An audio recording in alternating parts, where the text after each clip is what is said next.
Bonsoir à tous. Je m'appelle Lisa Ferrer et ce soir, je suis là pour vous parler jeux vidéo et pour vous parler emploi. Et puis surtout, ce soir, je suis là pour essayer de vous convaincre qu'il existe bel et bien un lien entre les deux. Comme on va parler recherche d'emploi, ce soir, je me suis dit que finalement, le meilleur moyen de me présenter à vous, c'était de vous amener mon CV. Un peu éclectique, hein. J'ai commencé bibliothécaire. Aujourd'hui, je suis dirigeante d'une start-up. C'est quand même un beau grand écart professionnel. Et puis, alors, niveau jeux vidéo, c'est vraiment totalement n'importe quoi. J'ai la bonne ou la mauvaise habitude de jouer à peu près tout ce qui me passe sous la main. Dans la même journée, je suis capable de passer un petit peu de temps à faire vivre des Sims, aller faire un tour sur Mass Effect et combattre des créatures improbables, et puis attraper des Pokémon. Je joue sur console, je joue sur PC, je joue sur mobile. Bref, on peut dire que je ne suis pas discriminante. Il y a deux choses dont je suis particulièrement fière dans mon parcours. La première, c'est qu'il y a 2 ans, j'ai fait ce grand saut dans l'inconnu vers l'entrepreneuriat et j'y ai trouvé un espace d'épanouissement incroyable. La deuxième, c'est un exploit qui n'est pas à la portée de tous. Moi, j'ai complété mon Pokédex 2 fois. Merci.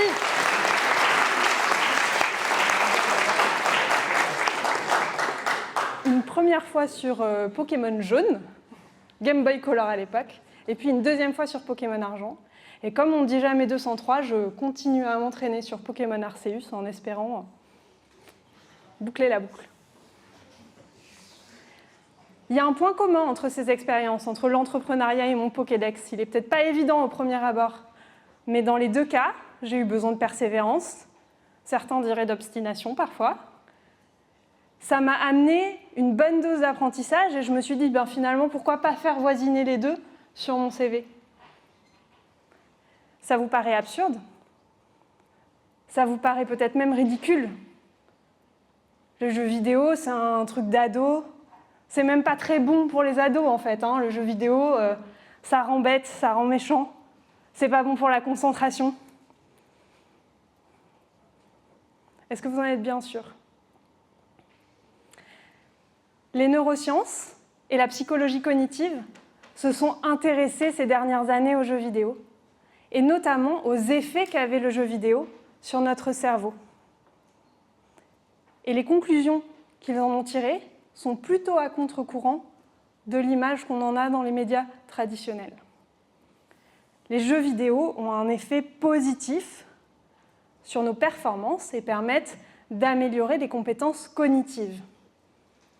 L'attention, la concentration, oui, la concentration, la capacité à passer efficacement d'une tâche à l'autre, tout ça, c'est des compétences que le jeu vidéo permet de développer.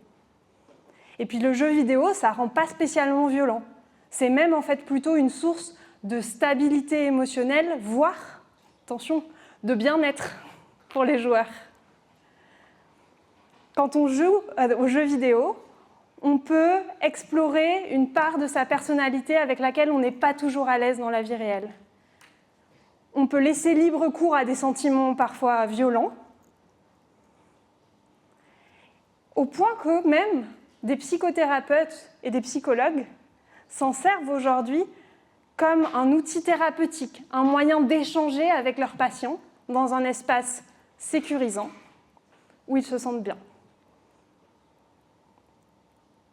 Alors vous allez me dire, ok, pas besoin d'avoir honte du fait de jouer.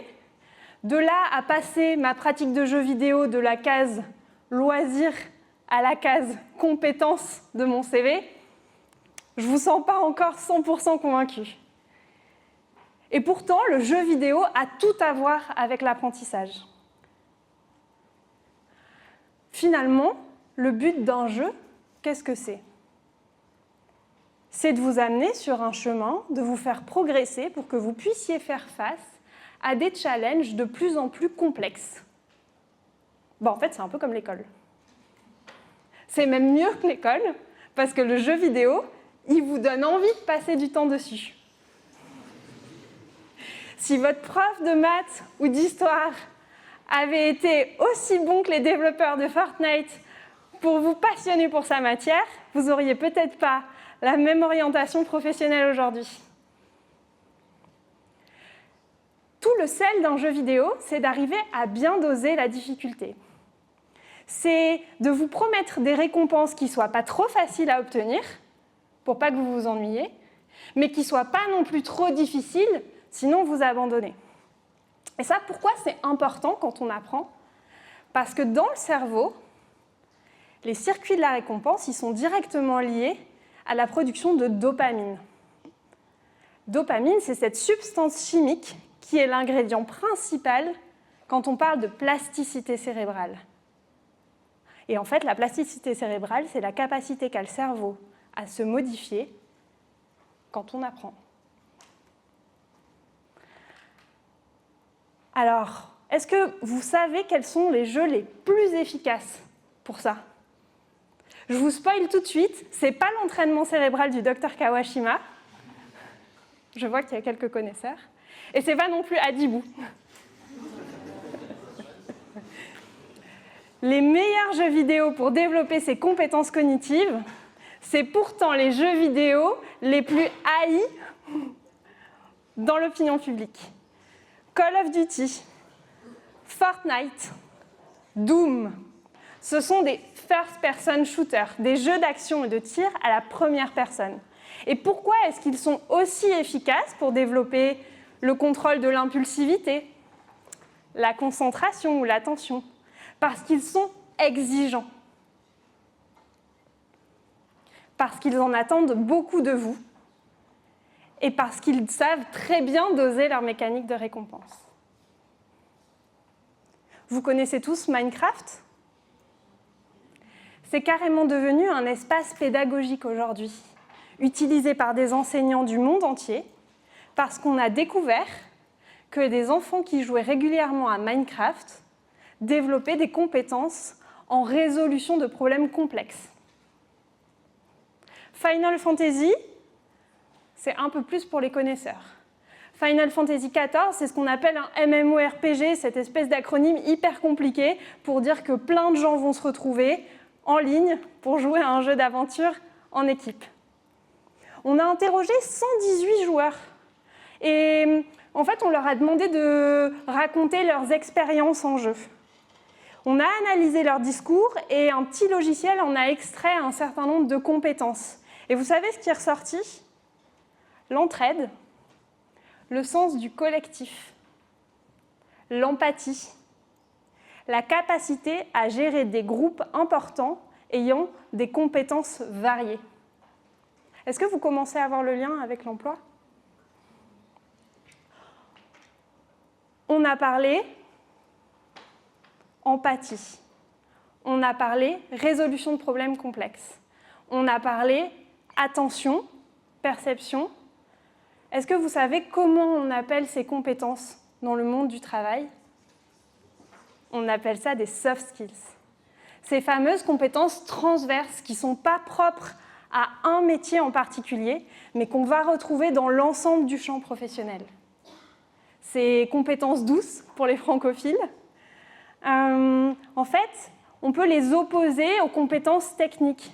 C'est des compétences qui vont vous servir quel que soit votre métier, quel que soit votre secteur d'activité et quel que soit votre niveau de responsabilité.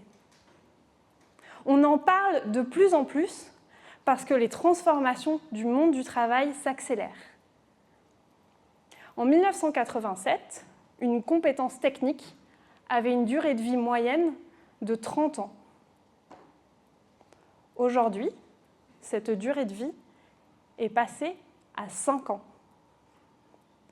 Et ce n'est pas grave.